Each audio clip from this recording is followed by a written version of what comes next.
Making headlines tonight, UNCTAD gets underway with Prime Minister Mia Amor-Motley outlining her hopes for the meeting. The BWU reveals just how much COVID-19 affected its membership. Some Barbadians not concerned at all about today's social media crash. And coming up in sports, Hetmeyer's Capitals topple CSK to move to the top of the IPL standings. Broadcasting from our studios in the Pine St. Michael, this is CBC NewsNight, starting now.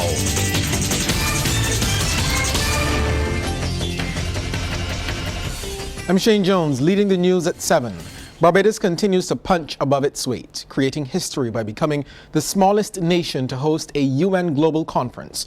For the next few days, the island will be the place from which high-level talks on matters of global trade and other issues will emanate. This as the UNCTAD virtual conference got underway this morning at the Lloyd Erskine Sandiford Center. Our Rianne Phillips was there and filed this report. After being rescheduled at least twice, the UNCTAD 15, the United Nations Conference on Trade and Development, has finally gotten underway. And for the next 3 days, the virtual conference will be held here in Barbados, and it will feature several discussions from international, regional, and local participants. The opening for the virtual event will stream to audiences in Barbados and Geneva. In attendance, several dignitaries, including Secretaries General, Governor General Dame Sandra Mason, Prime Minister Mia Amor-Motley, regional leaders, members of cabinet, and members of the diplomatic corps. In her address, Prime Minister Motley outlined hopes for the meet. We therefore hope that your efforts and calls, along with our political action, will lead to our being able to see at least 50% of the funds being committed for the purposes of adaptation. And I trust and pray that our visit with you yesterday would have allowed you to see why we are now in need of that kind of assistance, because the intense climatic activities resulting in either flash flooding or in droughts and water shortages have led to significant problems for countries such as ourselves, and we have not even started to talk about coastal erosion and the extent to which the destruction of our coral reefs have had such a negative impact on our marine life and marine resources. And Ms. Motley also made a call for increased climate funding for small island developing states. We therefore hope that this political declaration that shall come at the end of this conference shall be the one that will allow us to start the marshalling of the political will of the nations of this world to an outcome that will benefit the people of this world and the planet on which we live. We therefore hope that the spirit of Speightstown, anchored by the Bridgetown Covenant, will therefore create that framework over which the next 3 years we can work to advance the causes of this great organization. Hence, today is not the end of a journey, but the beginning of a journey for us as we move forward. Rianne Phillips, CBC News. Thanks, Rianne. Our Ryan Broom joins us now live. Ryan, what's been happening beyond the opening ceremony this morning? Well, Shane, we've been hearing the jingles and seeing the ads about UNCTAD 15, and now the conference is officially underway. But beyond just the honor of hosting this major conference, there are really important policy changes that can come out of it that can ultimately help to improve economic conditions for countries like Barbados when it comes to bread and butter issues like debt, trade and finance, which ultimately impact all of us in some way or another, and not just for businesses as some people might think, but also at the level of the household economy. Now, UN Secretary General Antonio Gutierrez is proposing an urgent 4-point debt crisis action plan, and he says countries cannot build back if they are held back. Mr. Gutierrez says while the international community has taken a few positive steps, it is time for a quantum leap in support. That is why today at UNCTAD 15, I'm proposing an urgent 4-point debt crisis action plan. To start, we know national budgets are being stretched thin by COVID-19, so we must push for an immediate expansion of liquidity for the countries in greatest need. I welcome the recent issuance of $650 billion in special drawing rights by the International Monetary Fund. But this support largely goes to the countries that need them least. as they are distributed according to the quotas.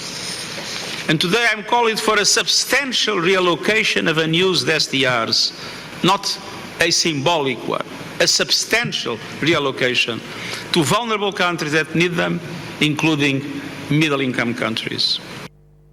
Mr. Gutierrez has also suggested a need to extend and expand the G20 debt service suspension initiative into next year, as he renewed his call for a comprehensive strategy for reforming debt architecture, especially for middle-income countries. And Kenya's President Uhuru Kenyatta also spoke at the opening, addressing delegates virtually. As the host of the previous conference, he praised Barbados' Prime Minister, Mia Motley, for ensuring the conference comes off given the current COVID-19 situation. And he says UNCTAD is even more timely as protectionism is on the rise. The role of UNCTAD, which is, and I quote, to support developing countries access the benefits of a globalized economy more fairly and to deal with the potential drawbacks of greater economic integration, is today at a greater premium than it ever has been. Now, Shane, the opening was followed by the World Leaders Summit Dialogue 1, entitled Global Vulnerabilities, Call from a Vulnerable Place. It examined key issues such as the health climate crises and the role of trade. In her contribution, UN Deputy General Secretary Amina Mohammed outlined some of the actions needed to make a difference. We need to ensure that the power of trade delivers for all countries. And this will mean addressing gaps in infrastructure and access to digital tools. It also means supporting truly green and sustainable value chains that continue to contribute to our climate goals. We will also need to remove restrictions and eliminate harmful subsidies that hamper participation in global trade systems. We will need to provide a strong investment push aligned with the SDGs and advance forward-looking science, technology, and innovation policy frameworks. Now, one of the major talking points on the agenda is the inequitable access to COVID-19 vaccines, and global leaders are discussing new solutions to this disparity that could cost lives. Aaliyah Briggs attended that session. As wealthy countries around the globe begin their vaccine booster campaign, there continues to be glaring vaccine inequalities that need to be addressed. Only around 2% of people in low-income countries have received the first dose of the COVID-19 vaccine. In the presence of UN Secretary General and UNCTAD Secretary General, Prime Minister Mia Motley made a call for global solidarity on the matter. She suggests establishing vaccine manufacturing and bottling plants in regions with limited access will improve capacity to distribute doses to those most in need. We can only ask that all of our actions move to a point of vaccine equity. And we can only ask that there also be an urgency about identifying locations such as ours and others in other parts of the world to become locations for the manufacturing and/or bottling of vaccines, so as to ensure a more ready capacity to distribute to those most in need.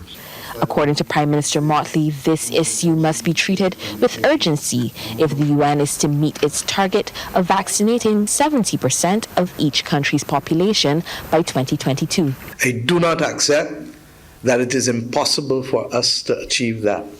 I do not accept that it is impossible for vaccine and manufacturing and bottling plants to be available throughout every region in this world to ensure the shortest distance to people's arms.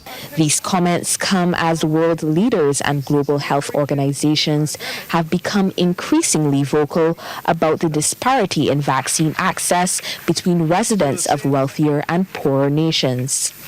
Aaliyah Briggs, CBC News.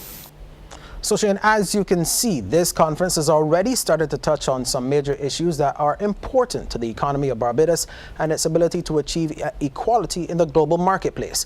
Vaccines are just one of those major issues because the theme of the conference is from inequality and vulnerability to prosperity for all.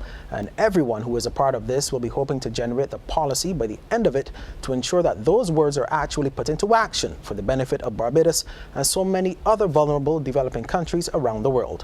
And of course, we will continue to provide comprehensive wall-to-wall coverage of the conference over the next few days. Shane, it's back to you. Thanks a lot, Ryan, and thanks for that comprehensive report, and thanks to the entire newsroom for working on those UNCTAD stories today. Coming up, another Barbadian succumbs to COVID-19 and local reaction to the crashing of some popular social media sites. Barbados' COVID-19 death toll has climbed to 81. According to the Ministry of Health and Wellness, a 70-year-old Barbadian woman died yesterday afternoon at the Harrison Point Isolation Facility. She spent 9 days in primary isolation. She had a pre-existing condition and was unvaccinated. And the number of new COVID-19 cases continues to be high. The Best Dos Santos Public Health Lab identified 195 new cases, 94 males and 101 females from the 1,835 tests conducted yesterday. The new positives comprise 44 people under the age of 18.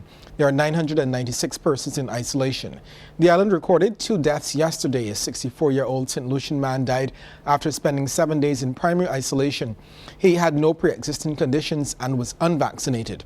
The second casualty was a 70-year-old Barbadian woman who died yesterday afternoon in primary isolation at Harrison Point, where she had been for 9 days. She had underlying illnesses and was unvaccinated.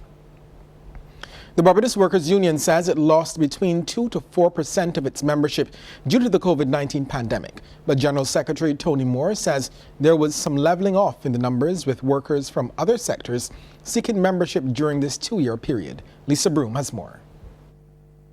Tourism was one of the areas hardest hit when COVID-19 slammed into Barbados. The sector ground to a halt, affecting the thousands of people working in it. Those workers make up a significant portion of the membership of the Barbados Workers Union. But General Secretary Tony Moore says there was no mass exit.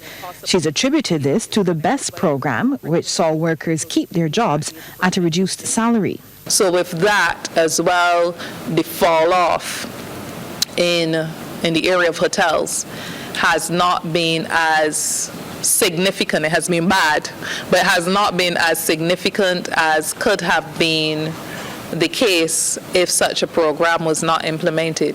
The General Secretary says remote workers have also been showing an interest in becoming unionized, and that has helped to shore up numbers. We've also seen in the area of retail and distribution an increase in numbers. In the areas of finance, for instance, we've seen consolidation, and then there are a number of small groups, smaller divisions coming into the union that traditionally we have been trying to organize a number of these for some time, and we have at present a number of companies that are before the Labor Department just awaiting that resolution. Ms. Moore says the increase in minimum wage also led to a bump up in membership, particularly among gas station workers and those in the security sector. What we are seeing is that there's a certain demand from workers. It's almost like the impacted workers have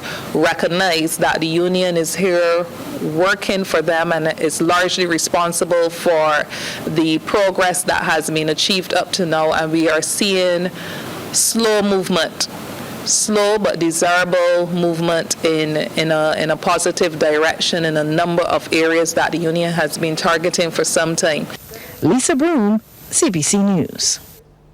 Thanks, Lisa. Social media platforms WhatsApp, Instagram, and Facebook all suffered outages today. The crash disrupted the way business is conducted for some persons in Barbados, as they would normally use social media to operate.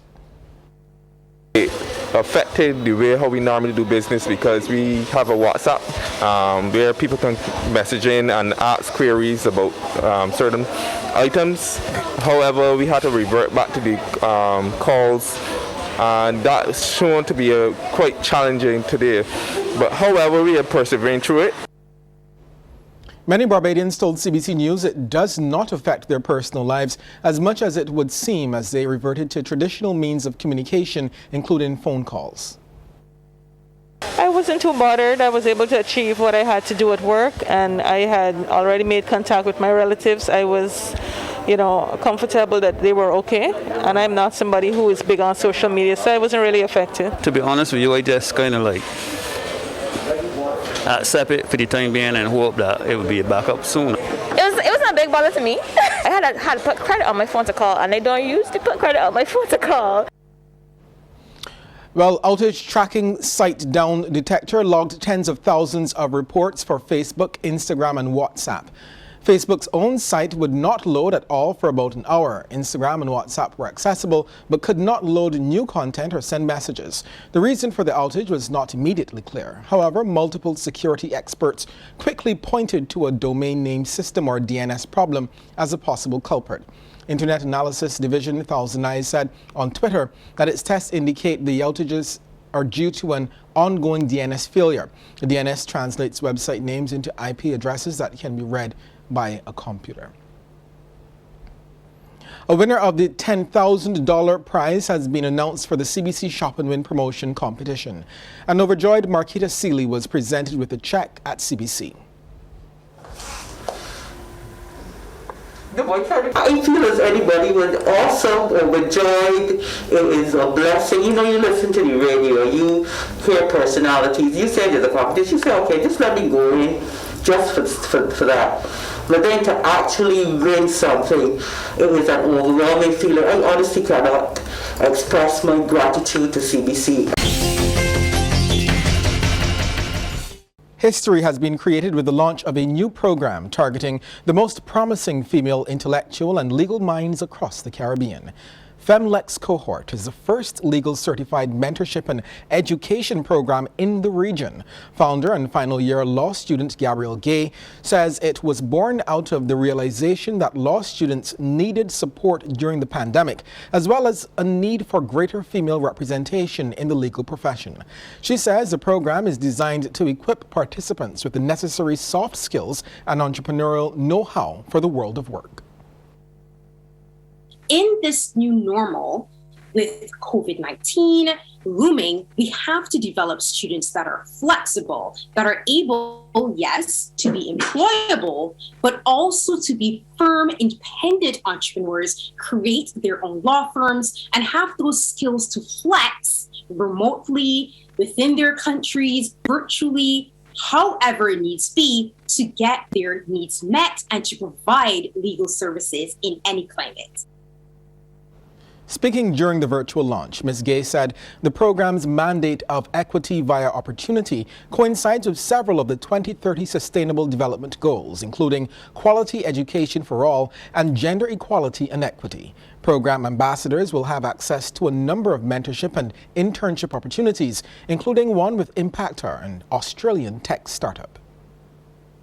Our prized FemLex Cohort ambassadors will also have exclusive access weekly in our legal luminary sessions, where they will meet the best in diplomats, lawyers, politicians, congressmen and congresswomen, students, legal administration at the University of the West Indies, as well as tutors at the University of the West Indies, the best of the best in all spheres legally in our legal luminary sessions every single week. The Business Report is brought to you by Sky Mall, serving you to make your shopping experience pleasurable. The National Cultural Foundation is ensuring it stays on the cutting edge of Barbadian fashion with the release of a new digital fashion lookbook that features 100% Bajan designers. The We 166 Fashion Arts Edition officially launched last Thursday across NCF's digital platforms, showcasing trendy, stylish, and affordable options from 15 of the most creative minds on the local fashion scene, with each piece reflecting the designer's unique expression.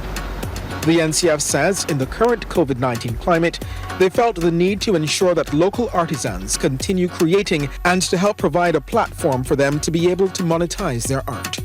The lookbook, which can be viewed on the NCF's website, features a collection of beautiful pieces that can be bought instantly or custom designs can be requested.